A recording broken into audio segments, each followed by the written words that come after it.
নমস্কার বন্ধুরা, হেসেল বনলক্ষ্মীতে আপনাদের সকলকে স্বাগত। আজ আমি বানাবো আমের মালপোয়া। সাধারণ মালপোয়ার থেকে যার টেস্ট সম্পূর্ণ আলাদা।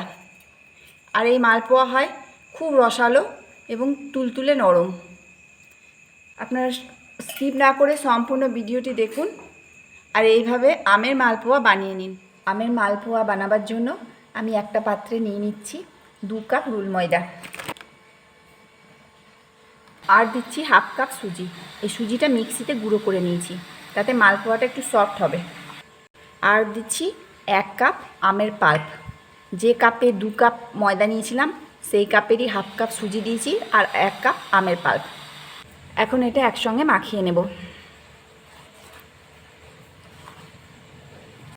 এখন দুধ দিয়ে এটাকে গুলতে থাকবো, তবে একসাথে দুধটা সম্পূর্ণ না ঢেলে অল্প অল্প করে দুধ দিয়ে গুলবো। আর দুধটা আমি ফুটিয়ে নর্মাল টেম্পারেচারে নিয়ে এসেছি, তারপর সেই দুধ দিয়ে এখন গুলছি। অল্প অল্প করে দুধ দিয়ে এটা গুলে নিতে হবে। আর আমি যে আমগুলো ইউজ করেছি সেই আমগুলোর রঙটা খুব লাল, তাই এখানে আমি আর কোনো ফুড কালার ইউজ করব না। আপনারা যদি প্রয়োজন হয় তাহলে ফুড কালার ইউজও করতে পারেন, আবার শুধু এমনিও করতে পারেন। আর এই ব্যাটারে এলাচও দেবো না, কারণ এলাচ দিলে আমের সেন্টটা ঠিক পাওয়া যাবে না। আর এই ব্যাটারটা খুব ভালোভাবে ফেটিয়ে নেব। আর যত ভালোভাবে ফাটানো হবে মালপোয়াগুলো তত বেশি ফুলবে। এই রকম ব্যাটারটা হলো, ঠিক এই রকম থিকনেস হলো। পরে যদি আরও দুধ লাগে তো দুধ দেবো। এখন মোটামুটি যে কাপে ময়দা মেপেছিলাম সেই কাপেরই 1.5 কাপ মতো দুধ ইউজ করলাম। এখন ব্যাটারটা ঢাকা দিয়ে 20 মিনিটের জন্য রেস্টে রাখবো। এখন একটা পাত্রে 1.5 কাপ চিনি আর 1.5 কাপ জল দিয়ে রস তৈরি করছি। যে কাপে ময়দা নিয়েছিলাম সেই কাপেরই 1.5 কাপ চিনি আর 1.5 কাপ জল দিয়ে নিলাম। এখন চিনি আর জলটার একটা রস তৈরি করে নেব। রসটা ফুটতে লেগেছে, এখন রসটা 2 মিনিট ফুটিয়ে নেব। রসটা 2 মিনিট ফুটিয়ে নিলাম। একবার চেক করে দেখে নিতে হবে। হাত দিয়ে দেখে নিচ্ছি, কোনো তার তৈরি হবে না, কিন্তু একটু চ্যাটচ্যাটে ভাব এলে রসটা তৈরি হয়ে যাবে। রসটা তৈরি হয়ে গেছে, এখন এটা গ্যাস বন্ধ করে দিলাম। ব্যাটারটা রেস্টে রাখা হয়ে গেছে। রেস্টে থাকাতে এইরকম অবস্থা হয়ে আছে। এতে সামান্য একটু দুধ দিয়ে দেব। খুব বেশি যদি পুরু থাকে তাহলে মালপোয়াগুলো একটু মোটা হবে।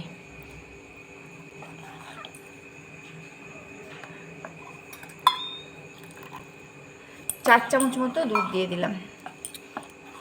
আর ব্যাটারের ঘনত্বটা ঠিক এই রকম হবে। কড়াইয়ে সাদা তেল গরম করতে দিয়েছি।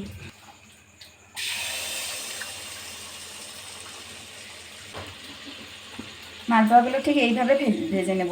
আর এক দিকটা হলে অপর দিকটা উল্টে দেব।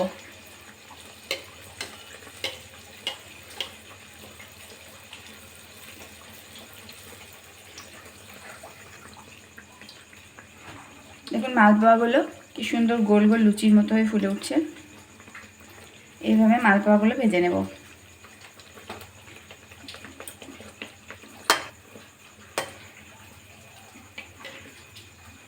দেখুন মালপোয়াগুলো কি সুন্দর ফুলে উঠছে। এই মালপোয়াটা এবার তেল থেকে তুলে নেব। তেলটা ঝরিয়ে তুলতে হবে। এভাবে সাইডে রেখে আরেকটা মালপোয়া ছেড়ে দেবো। মালপোয়া সাইজটা আপনারা আপনাদের পছন্দ মতো করে নেবেন, ছোট বড় যেরকম খুশি মালপোয়া ভেজে নেবেন। এইভাবে মালপোয়া একবার করে খেয়ে দেখুন, খুব ভালো লাগবে। এই মালপোয়াটাও ভাজা হয়ে গেল, এটাও তুলে নেব। সাইডে আরেকটা মালপোয়া এইভাবে ছেড়ে দেবো। আঁচটা অবশ্য মিডিয়ামে রেখে ভাজতে হবে।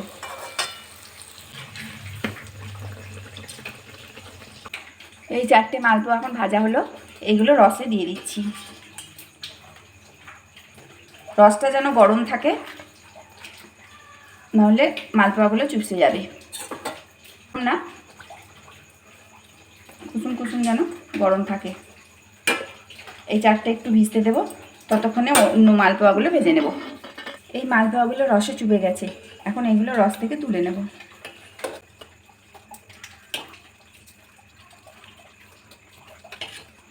আর অন্য ভাজা মালপোয়াগুলো ছেড়ে দেব।